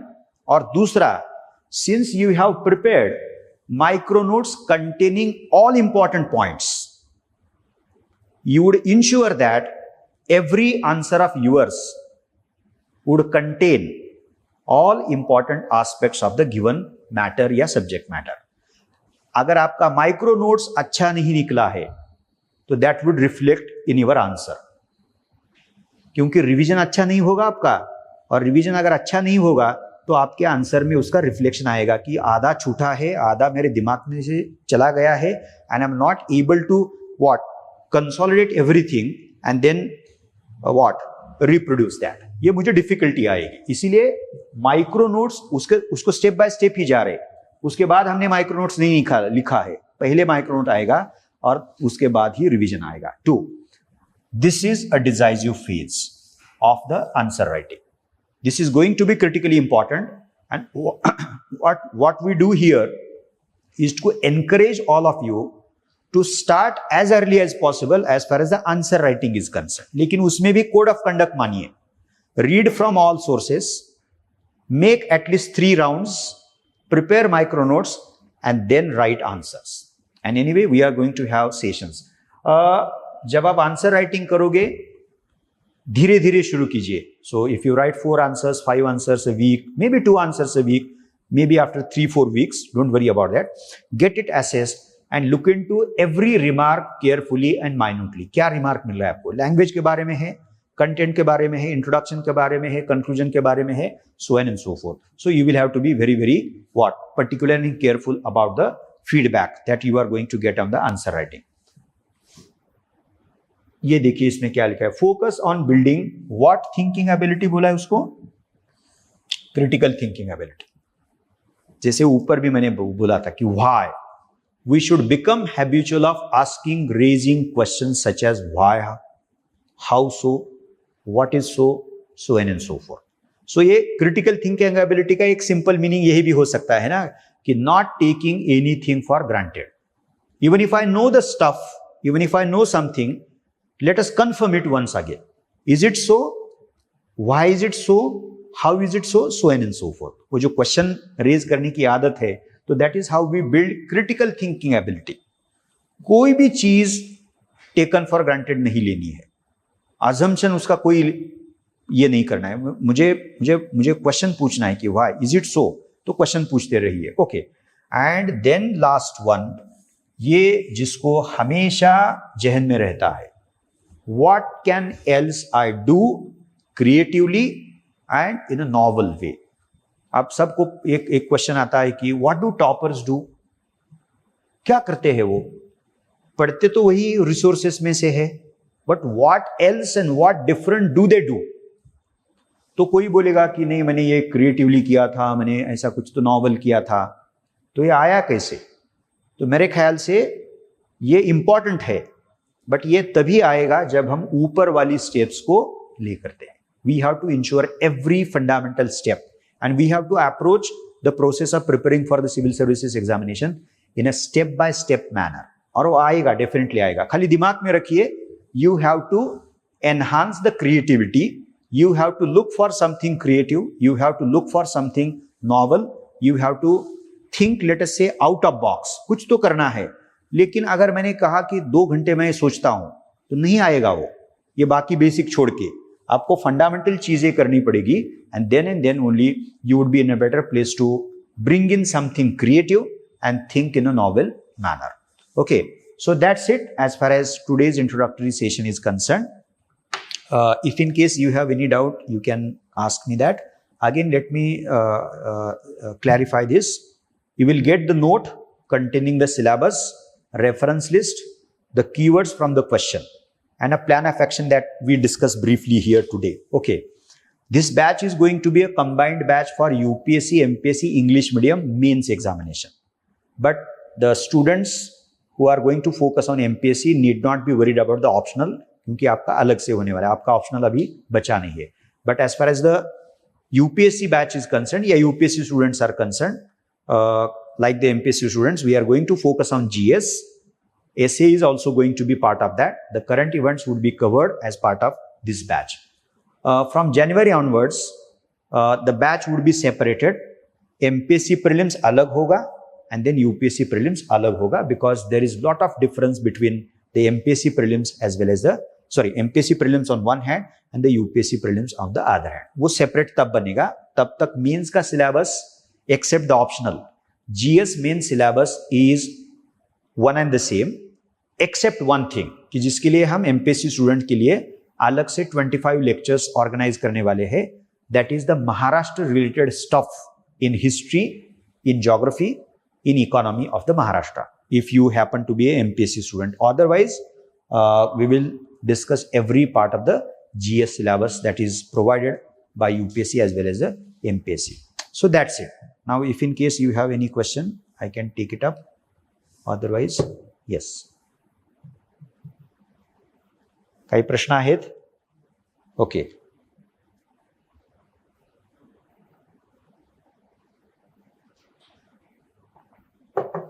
About optional, about medium, ऐसा कुछ नहीं है ना आपके दिमाग में.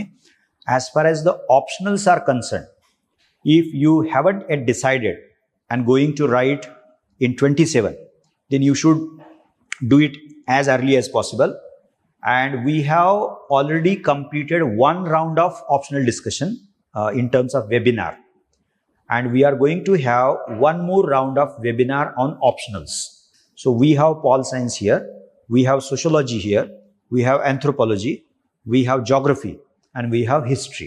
These are the optionals that are offered here, and you can attend the webinar या seminar, दोनों भी है वो, offline और online है, wherein the faculty discusses the given subject, given optional subject, the syllabus in brief, then what kind of preparation does that given optional require, what are the difficulties generally faced, what precautions should be taken by the candidate if one is thinking about choosing that optional, selecting that optional, so on and so. तो आप वो webinar भी attend कर सकते हो. आपका अगर तय हुआ है तो don't worry about that. Yes, आता सांगा, is there anything? Get started with the NCERT.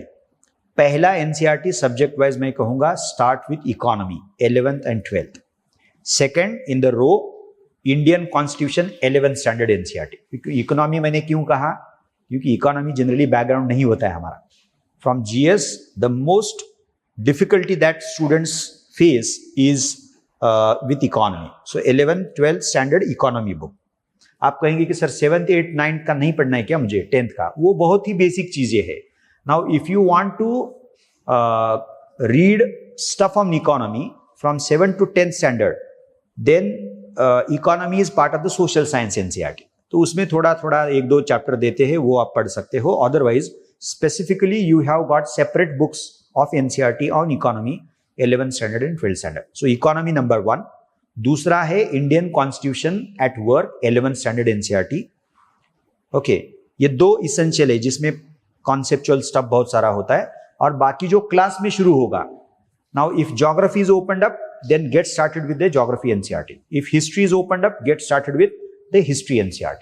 वो फैकल्टी भी, हर एक फैकल्टी आपको ये रेफरेंस के बारे में बताएगी. You don't worry about that. Okay, yes.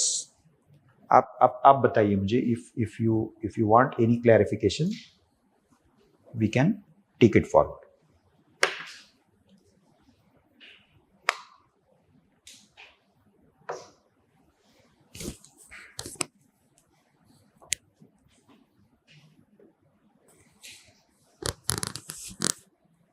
काही नाही, nothing?